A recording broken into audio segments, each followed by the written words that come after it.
Hello my dear friends, I am Professor Y.M. Khan and this is the part 10 of our unit number 1 of materials and metallurgy subject. Now in today's video we are going to study the strengthening mechanisms and we are going to study these mechanisms, the strengthening mechanism with the help of this whiteboard. Okay, now what do you mean by strengthening mechanisms? The strengthening mechanisms are the methods used to increase the strength of metals and alloys. As per our requirement, the strength of material is to be increased and is to be maintained properly. So to maintain or to increase the strength of material, we perform some operations, we do some mechanisms on these metals and alloys, and these mechanisms, these methods which are used to increase the strength are called as strengthening mechanisms. Now whiskers, let us discuss first the whiskers. Whiskers are nothing but single crystal without dislocations. You can imagine whiskers as unit cell. All of you know that unit cell, it is a single unit of a crystal.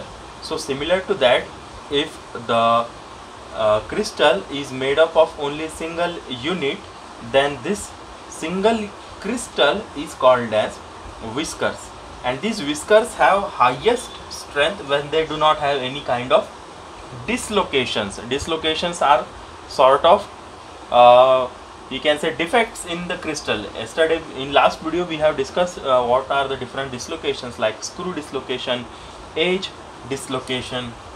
Okay, then we have seen planar defect.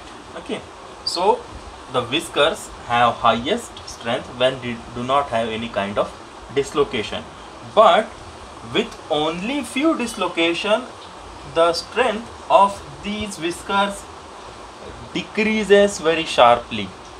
If there are some dislocations in these single crystals, then the strength of these crystals decrease very sharply.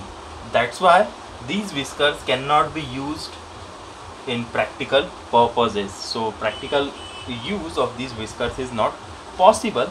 Therefore we go for some more strengthy, some more tough, some more proper material, and this proper material is nothing but your polycrystalline material. This polycrystalline material is made up of number of crystal, okay, number of single crystals. When they come together, they form a polycrystalline material, and hence we use these polycrystalline materials. Okay, this is the beginning of our strengthening mechanism. Now let us see first type of strengthening mechanism, grain boundaries. By using grain boundaries, we can strengthen the material, or we can strengthen the metal and alloys. Okay, in the last video we have studied what do you mean by grain boundaries.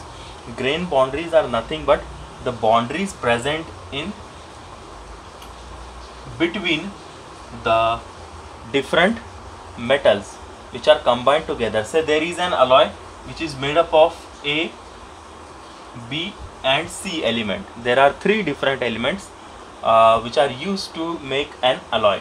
Okay, so A is having some sort of arrangement, B is having some sort of arrangement, and C is also having some sort of arrangement in it. Okay, and in between these alloys, in between these elements, there is presence of certain boundaries. You can say there is presence of some atoms. Okay, so these boundaries can act as an obstacle to the motion of dislocation. Okay, imagine the dislocation or this mechanism, this grain boundary mechanism, as a water flowing through a channel. एक channel है. Okay, इस channel में से एक पानी जो है वो क्या हो रहा है, फ्लो हो रहा है.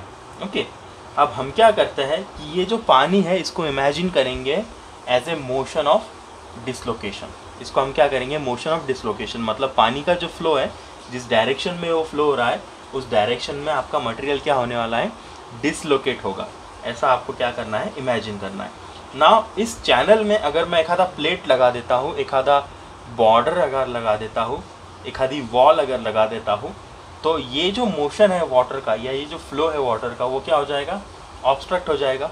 So there is an obstacle between this motion. So ये जो ऑब्स्टैकल है ये और दूसरा कुछ नहीं है, ग्रेन बाउंड्रीज है in terms of our metals and alloys.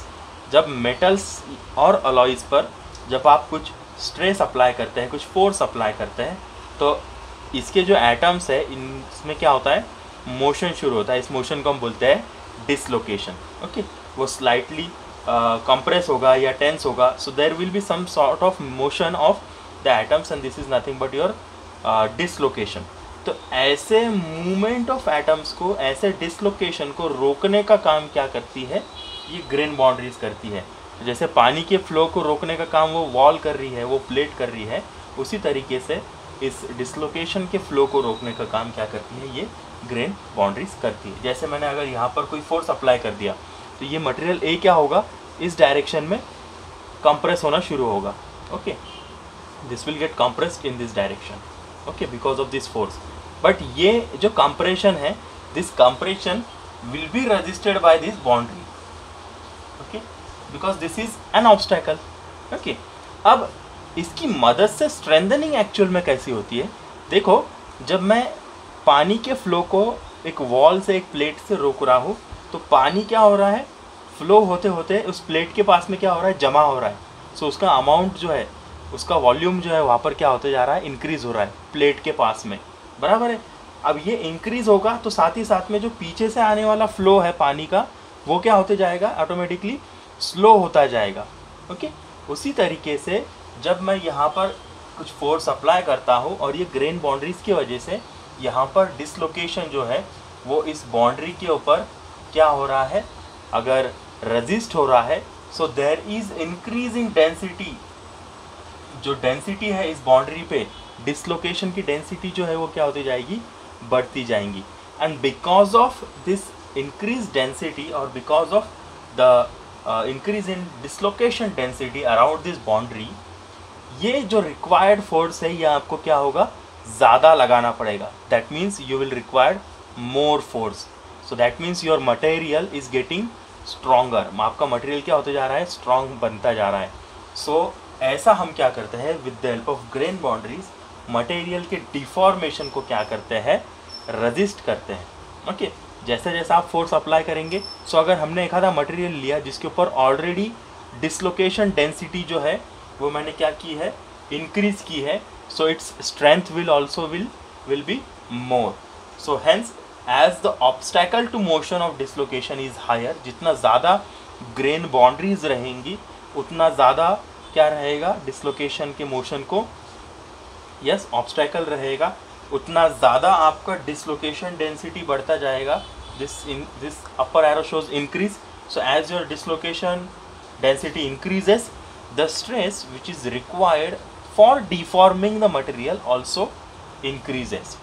Hence your ultimate strength and yield strength also increases. उसकी ultimate strength और yield strength उस material की क्या होती जाती है, बढ़ती जाती है। बिकॉज यहाँ पर जितने ज़्यादा डिसलोकेशन जम जाएंगे उतना ज़्यादा आपको फोर्स अप्लाई करना पड़ेगा उस मटेरियल को डिफॉर्म करने के लिए। ओके, अब ये जो मैकेनिज़्म है that between your dislocation density, between your deformation and your grain boundaries के बीच का जो इक्वेशन है, it is given bye hall-page equation. This relation is given by hall-page equation. Okay, and that hall-page equation shows is written as sigma y is equals to sigma I plus kd raised to minus 1 by 2. Sigma y, which is your yield strength, sigma I is yield strength at infinite grain size, and k is Hall-Page constant, and your d is nothing but mean grain diameter. अब जितने आपके grain fine रहेंगे मतलब जितना आप उसको छोटा बनाएंगे, जितना उसको आप फाइन बनाते जाएंगे, ओके, उतनी ग्रेन बाउंड्रीज क्या होती है, इंक्रीज हो जाती है। क्यों होती है? Because of large grain boundary area. उसका एरिया क्या होते जाता है, फाइनर जैसा आप करोगे, सो उसका एरिया ऑल्सो गेट्स इंक्रीज। सो जितना ज़्यादा एरिया उतना ऑब्स्टेकल, ओके, उतना डिसलोकेशन डेंसिटी, उतना हमारा मोशन को रेजिस्टेंस, और उतना ही ज़्यादा आपको क्या करना पड़ेगा, फिर फोर्स लगाना पड़ेगा। So this is how you increase the strength of material by using grain boundaries, okay. Now the grain size of any material can be reduced by using nucleating agents। अगर आप nucleating agent इस्तेमाल करते हैं जब material को melt किया जा रहा है, तो जो ग्रेन साइज़ है वो ऑटोमेटिकली क्या हो जाती है, छोटी हो जाती है, रिफाइन होती है, जिसकी वजह से ऑटोमेटिकली हमारे ग्रेन बाउंड्रीज़ का एरिया बढ़ता है और आपका मटेरियल का स्ट्रेंथ भी बढ़ता है। नेक्स्ट पॉइंट है स्ट्रेन हार्डनिंग। अब in strain hardening this is generally related with your cold working. अगर एक आधा मटेरियल है, एक आधा ब्लॉक है, इसकी आपको स्ट्रेंथ बढ़ाना है by using strain hardening, then what you will do, you will hammer this material, okay. इसको आप क्या करोगे, हैमर करोगे, इसके ऊपर कोल्ड वर्किंग करोगे। तो जैसा आप इसके ऊपर कोल्ड वर्किंग करोगे, so because of this cold working done on this metal, the yield strength and ultimate strength of this material increases, as well as the hardness also increases, but the ductility of the material decreases, okay. Now because of cold working, what actually happens, what is the phenomenon that happens in the material, इस material में क्या होता है जिसकी वजह से उसकी strength बढ़ जाती है। देखो, कोल्ड वर्किंग जब आप करते हो, so you are again dislocating, you are deforming the material. आप क्या कर रहे हो, इस मटेरियल को डिफॉर्म कर रहे हो, you are dislocating the original atoms. जो ओरिजिनल एटम्स इसको आप क्या कर रहे हो, सरका रहे हो, okay. And because of that the dislocation, because of this deformation, there is multiplication of dislocation. क्या होते जाता है, ये जैसा जितना आप उसको हैमर करोगे उतना ज़्यादा मटेरियल के जो एटम्स है वो क्या होते जाएंगे, डिसलोकेट होंगे, और कहीं तो भी किसी एक जगह पर जमा होंगे, ओके। और उसकी वजह से क्या होता है, उसका जो डिसलोकेशन है उसका मल्टीप्लिकेशन होते जाता है, उसका मल्टीप्लिकेशन बढ़ता जाता है। Then this effects occur due to strain hardening. जब आप उसके ऊपर स्ट्रेन हार्डनिंग करते हैं, कोल्ड वर्किंग करते हैं, तो ये डिसलोकेशन में मल्टीप्लिकेशन होना शुरू होता है, ओके। अब ये जो मल्टीप्लिकेशन ऑफ डिसलोकेशन है, it is given according to the Frank Read source. Frank Read source है, फ्रैंक रीड इक्वेशन से हमारे को इसका अमाउंट जो है वो पता चलता है। So it is given by tau is equals to tau 0 plus a into rho into square root of your rho you know density. Then tau here represents stress which is necessary to move dislocations in a matrix. Suppose this is a matrix and tau is your stress which is necessary to move the dislocations in a matrix, okay. Now this matrix is having some dislocations already, उसके अंदर already क्या है, कुछ dislocations है, तो ऐसे time पे जो stress लगेगा वो रहेगा tau, okay. Whereas tau 0 is the stress necessary to move dislocations with zero dislocation. मतलब ये मटेरियल बिना किसी डिसलोकेशन के अगर है तो जो फोर्स आप लगाओगे वो रहेगा tau 0. So your tau 0 will be always greater than tau. Okay. Sorry, your tau 0 will always be less than tau because आपको ज़्यादा फोर्स लगाना पड़ेगा जैसे कुछ डिसलोकेशंस आ जाएंगे. Okay. Now here represent constant and your rho represents dislocation density. So as your dislocation density increases, so the strength of material also increases. You can get more strength with more strain hardening. Okay, your yield strength, ultimate strength and hardness increases as you increase the cold working on a material. Now next one is solid solution strengthening. With the help of solid solution, how you can strengthen the alloy और material. आप solid solution की मदद से कैसा strengthening उसका कर सकते हैं. देखो, हम सॉलिड सोल्यूशन जब बोलते हैं तो हम एक अलॉय की बात कर रहे हैं. अलॉय क्या रहता है, मिक्सचर ऑफ टू मेटल्स से ए और बी का मिक्सचर है। बट जब सॉलिड सोल्यूशन हम स्पेसिफिकली बोलते हैं तो इसके अंदर क्या रहता है, ए और बी का साइज जो है वो सेम रहता है। But in this case, in this solid solution strengthening हम क्या करते हैं, there is the difference of atomic size in the alloy.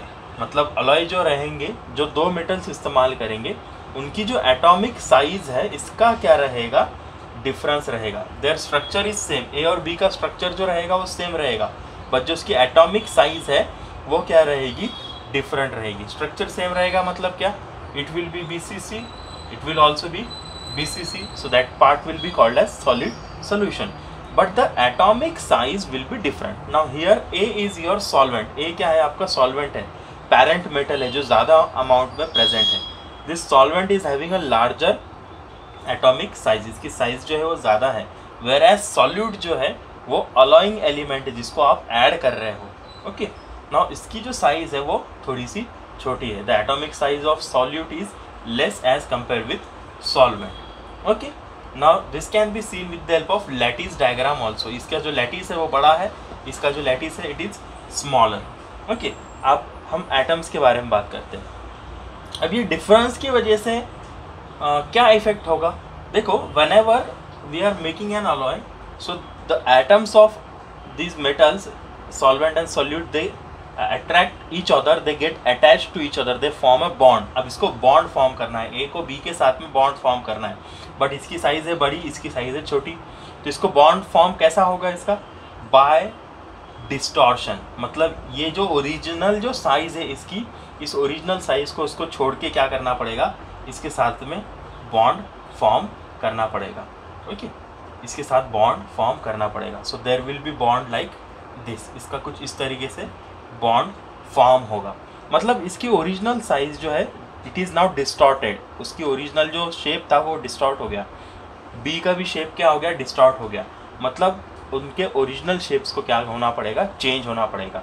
अब ऐसे अट्रैक्शन की वजह से जो डिस्टॉर्शन प्रोड्यूस हो रहा है, ये दो टाइप का डिस्टॉर्शन प्रोड्यूस होता है। जब ए बी की तरफ अट्रैक्ट होता है, so it produces compressive stress here, उसको कंप्रेस होना पड़ रहा है। So the compressive stress is produced in solvent metal, whereas इसको बढ़ना पड़ रहा है, इसको इंक्रीज होना पड़ रहा है, साइज इसकी बढ़ानी पड़ रही है। सो इसमें जो स्ट्रेस प्रोड्यूस होता है it is tensile stress. Okay, now यहाँ पर कंप्रेसिव स्ट्रेस है और यहाँ पर टेंसाइल स्ट्रेस है। Now because of this two stresses there is formation of a stress field here. एक स्ट्रेस फील्ड क्या हो जाती है यहाँ पर, क्रिएट होती है, एक फील्ड क्रिएट हो जाती है स्ट्रेस की। Okay, now this stress field is created because of lattice distortion. ये लैटिस का जो डिस्टॉर्शन हो रहा है, कम ज़्यादा जो साइज हो रही है, खिंचाव जो है, इसकी वजह से क्या हो रहा है, यहाँ पर एक स्ट्रेस फील्ड तैयार हो रही है। अब ऐसे कंडीशन में जब ए और बी छोटे बड़े साइज के हैं और यहाँ पर एक स्ट्रेस फील्ड तैयार हो चुकी है, ऐसे मेटल पे जब आप फोर्स अप्लाई करोगे, so it will not easily get deformed, वो इजीली डिफॉर्म नहीं होगा।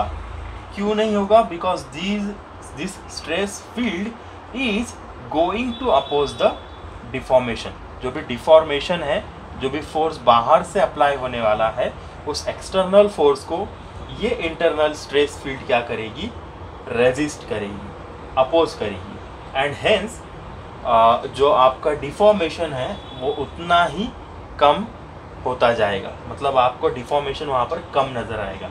अब जिस मटेरियल का कम डिफॉर्मेशन होता है उस मटेरियल को आप क्या बोलते हैं, स्ट्रॉन्गर मटेरियल। मतलब it is having good strength, उसकी स्ट्रेंथ क्या है, ज़्यादा है।